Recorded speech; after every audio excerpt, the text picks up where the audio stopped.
Praise the Lord. Good morning అండి. అందరూ బాగున్నారా? ఎలా ఉన్నారు మీ కుటుంబ సభ్యులు? మీ పిల్లలు బాగున్నారండి? ప్రత్యేకంగా మీ యొక్క ముందుకు ఒక ప్రార్థన అంశాన్ని తీసుకొస్తున్నానండి. నైజీరియా అనే దేశంలో మీ అందరికీ కొంతమందికి తెలుసు, అక్కడ క్రైస్తవుల్ని భయంకరంగా హింసిస్తున్నారు. అక్కడ సేవకుల్ని చంపేస్తున్నారు, క్రైస్తవుల్ని బాగా బాధ పెడుతున్నారండి. కనుక మనం దేవుని బిడ్డలుగా ఆ నైజీరియా దేశం కొరకు ప్రార్థించాలి. అక్కడ ఎవరైతే హింసిస్తున్నారో వాళ్ళని దేవుడు రక్షించాలని, అక్కడున్న క్రైస్తవులకి దేవుడు క్షేమం ఇవ్వాలని మీ ప్రార్థనలో దయచేసి జ్ఞాపకం చేసుకోండి. రండి కలిసి దేవుని వాగ్దానం చదువుదాం. సామెతలు 22:4 యెహోవా యందు భయభక్తి కలిగినుట వినయమునకు ప్రతిఫలము, ఐశ్వర్యమును ఘనత జీవము దానివల్ల కలుగును. ప్రియులరా, వినయము చూపుట్లో చాలా ఆశీర్వాదాలు ఉన్నాయండి. యెహోవా యందు అంటే దేవుని యందు మనం భయభక్తి కలిగి ఉండడం వల్ల వినయాన్ని చూపిస్తాం. మొదటగా దేవునికి వినయత కలిగి ఉంటాం. ఉదయకాలు లేచిన వెంటనే ప్రార్థన చేస్తాం, ఉదయకాలు లేచిన వెంటనే దేవుని వాక్యాన్ని చదువుతాం. అలాగనే ప్రియులరా, మీకు ఇచ్చిన తల్లిదండ్రులకి వారికి వినయంగా ఉంటారు, వారి పట్ల విధేయత కలిగి ఉంటారు, వారికి నొప్పించుకున్న వారి మాట వినేవారుగా బ్రతుకుతారు. అలాగనే ఒకవేళ చదువుకునే పిల్లలైతే స్కూల్లో టీచర్లకి, వారి యొక్క కాలేజీలో లెక్చర్లకి వినయం కలిగి ఉంటారండి. ఈ రోజుల్లో వినయం కరువు అయిపోయిందండి.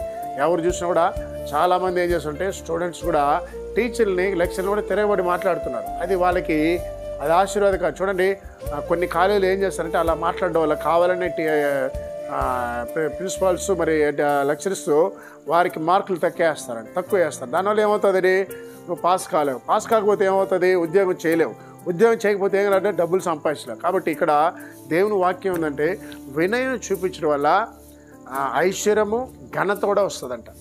ఒకవేళ ఉద్యోగరీతిగా మీరు ఉన్నట్లయితే మీ పై అధికారికి వినయం చూపించండి, ఆటోమేటిక్గా ఘనత వస్తుంది. 10 మంది స్టాఫ్ ఉంటే 10 మందిలో నీ గురించి నీ అధికారి మాట్లాడుకుంటారు. ఒకవేళ విశ్వాసులు అయితే మీ యొక్క దైవజనుడికి లోబడండి, వినయంగా ఉండండి. సంఘంలో పెద్దలు ఉన్నట్లయితే వారికి వినయం కలిగి ఉండండి.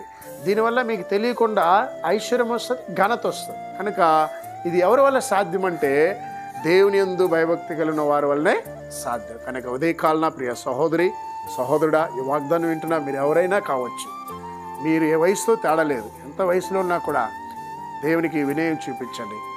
మీ కుటుంబం పట్ల, మీ యొక్క ఇతరుల పట్ల కూడా వినయం చూపించే కృప దేవుడిలాగా ప్రార్థించేద్దాం.